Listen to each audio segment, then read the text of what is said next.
Dimitri a 13 ans et s'il ne peut pas marcher, manger ou aller à la même école que les jeunes de son âge, c'est à cause d'une maladie rare au nom presque imprononçable. C'est la leukodystrophie Pelizaeus-Metzbacher, c'est ça. On l'appelle donc PMD, elle fait partie de la famille des leukodystrophies. Un petit bug génétique aux grandes conséquences. Dimitri a été diagnostiqué quand il avait 1 an, au moment où sa mère et son oncle Sébastien découvraient eux aussi être touchés. La faute à pas de chance, personne n'y est pour rien.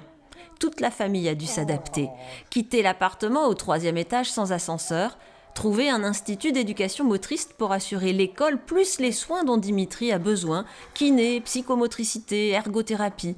Il y dort 1 fois par semaine pour éviter la fatigue des trajets. Dans la nouvelle maison, sa chambre est équipée d'un astucieux système de grands rails au plafond pour le sortir de son lit et le déposer en douceur dans son fauteuil roulant, l'amener aux toilettes ou à la douche. Fais descendre.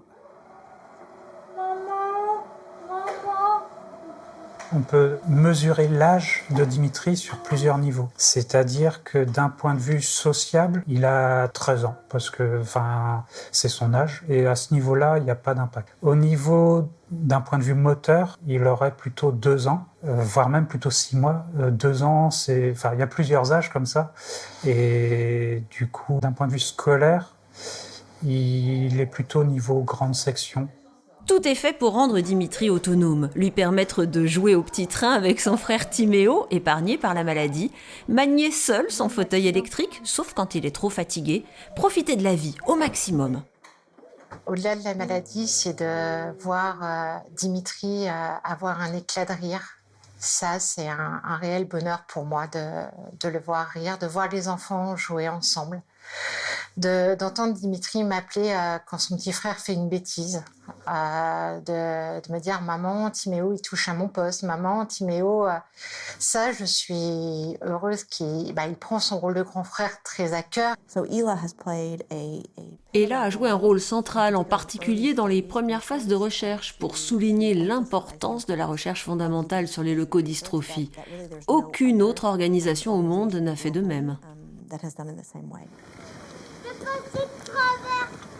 Ah ouais. Comme pour Dimitri, les leukodystrophies frappent au hasard. 3 à 6 bébés naissent chaque semaine en France porteurs de cette anomalie génétique. Quand tout va bien, les ordres donnés par le cerveau et la moelle épinière, dessinés ici en orange, sont transportés par des cellules nerveuses partout dans le corps. Quand le cerveau ordonne à la main d'attraper un objet, la main l'attrape. Et quand il dit aux jambes de marcher, la personne avance. Ces cellules super puissantes, on les appelle des neurones. Ils transmettent les informations sous forme de signaux électriques ultra rapides qui se déplacent ici en bleu. Pour cela, ils ont besoin de la myéline, la substance qui entoure les bras de ces neurones. La myéline est composée de plusieurs couches de graisse serrées les unes contre les autres.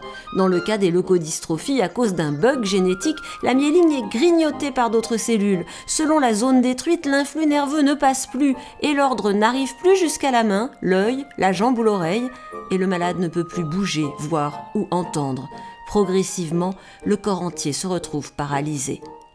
La maladie touche des bébés, parfois des enfants, des adultes. Il existe plusieurs dizaines de formes de leukodystrophie et presque aucun médicament pour stopper leur évolution. Beaucoup de jeunes malades n'atteignent pas l'âge adulte.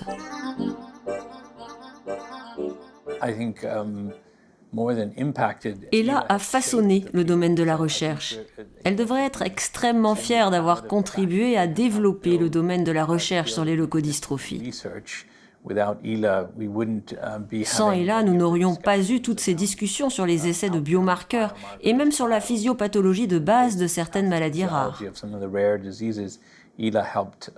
Ella a aidé à financer certaines de ses premières études.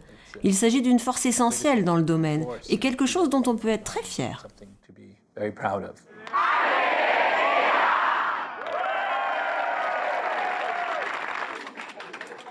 L'association soutient les familles au jour le jour. Chaque année, Ella propose un séjour de vacances adapté, un week-end spécial pour faire le plein d'énergie, partager les difficultés, les astuces du quotidien, les espoirs aussi.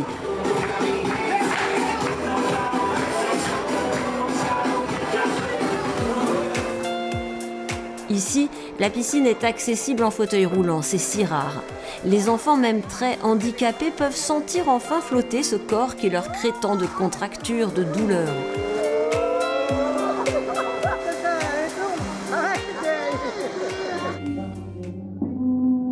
Bouger, jouer, se détendre et même oser danser avec Pamela, qui voit en chacun d'eux une personne handicapable et pas seulement handicapée. Il faut que le corps et le moral tiennent le temps que la recherche avance. Natacha ne peut rien faire toute seule. Et plus ça va, même moins elle en fait, quoi. Avant, elle arrivait à faire par exemple un pointage de doigts sur sa synthèse vocale. Aujourd'hui, elle a tellement de rétraction distale qu'elle travaille avec son poing. Pour soutenir les chercheurs et les familles, Ella doit trouver de l'argent. Les grands laboratoires ne s'intéressent pas assez à ces maladies rares. Ces puissants rayons commencèrent bientôt à envelopper la petite forme. Si l'association est aujourd'hui le premier financeur privé de la recherche sur les leucodystrophies, c'est grâce aux élèves dans les écoles, les collèges, les lycées. Ils répondent chaque année présents pour partir collecter des dons. Alors, la nuit est presque terminée. Partout en France, des élèves lisent la même dictée spécialement écrite pour Ella. Cette année, c'est Valérie Perrin qui a inventé une histoire sans prise de tête. Ce qui est formidable dans l'imaginaire, c'est d'introduire un peu de vérité de ce qui nous touche, nous, dans la vie, mais à travers un conte ou à travers une histoire. Là, j'ai choisi un milieu qui est difficile, à savoir le chien de chasse quand il naît et quand il vit en chenil. Et j'ai choisi, d'en face des chiens, vive un enfant qui est touché par la maladie. Donc oui, chez moi, très souvent, mes textes sont durs, mais ils sont toujours traversés par la lumière et par l'espoir. Après la dictée, c'est le moment de chausser ses baskets. Des moments joyeux et solidaires qui mobilisent élèves, parents, équipes enseignantes et administratives. On vient courir pour rapporter de l'argent à une association qui finance des scientifiques pour trouver des médicaments contre une maladie.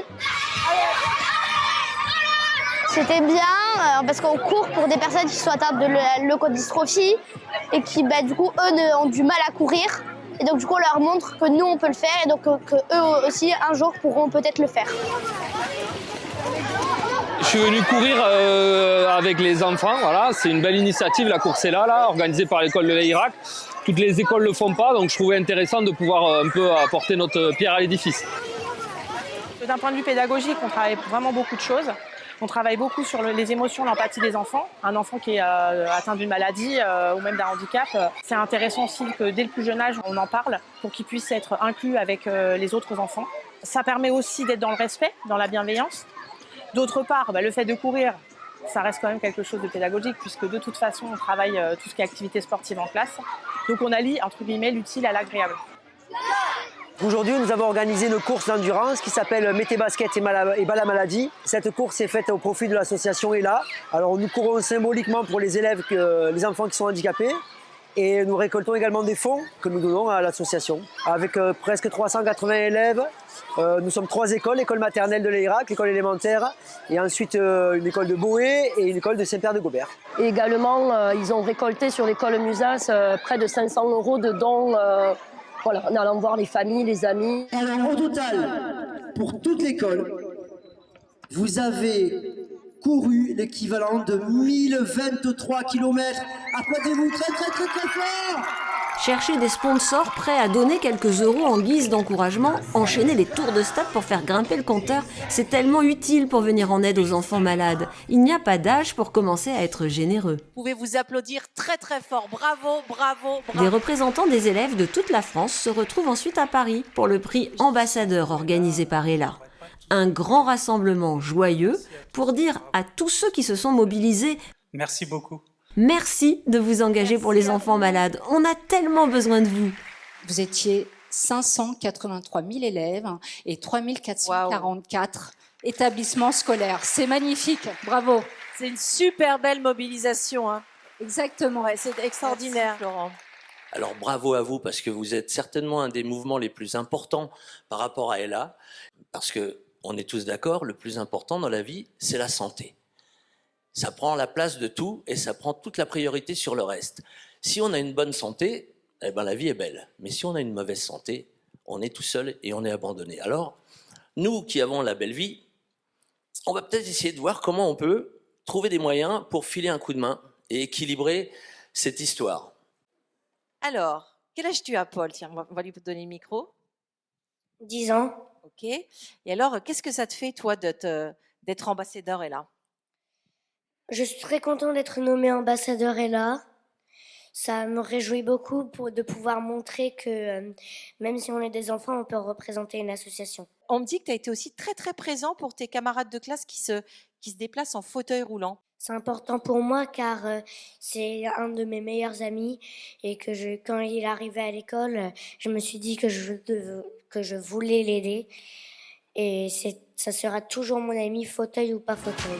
Tout finit par s'arranger.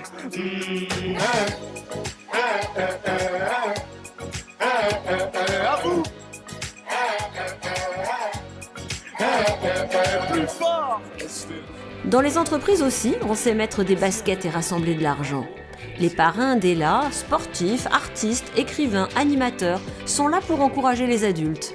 Zinedine Zidane est présent depuis 25 ans déjà et il ne lâchera pas l'association ni les malades aussi longtemps qu'il le faudra, jusqu'à battre la maladie. Alors mets tes baskets et bats la maladie. Mets tes baskets et bats la maladie. Mets tes baskets et bats la maladie. Mets tes baskets et bats la maladie. Salut les amis, j'espère que vous allez bien, c'est Sopra. Je voulais féliciter tous ces élèves qui se mobilisent dans la dictée d'Ella. Voilà, je pense à vous, félicitations à vous, bravo pour tout ce que vous faites et aussi pour la campagne. Mets tes baskets qui prêtent leurs jambes pour tous ceux de Ella qui ne peuvent pas s'en servir. Je vous fais des bises à tous, je vous envoie de la force. Continuez, on est fiers de vous et à très bientôt. Bonjour à tous, c'est Zizou. Je voulais vous dire que Mettez Basket fête ses 30 ans pour la grande famille Ella. Et c'est aussi pour vous dire que pendant 30 ans, vous avez prêté vos jambes à tous ces enfants malades. Donc je voulais vous remercier du fond du cœur. Et je voulais vous dire aussi que la recherche avance. Les familles gardent espoir et c'est grâce à vous. Donc je voulais vous remercier du fond du cœur pour votre mobilisation.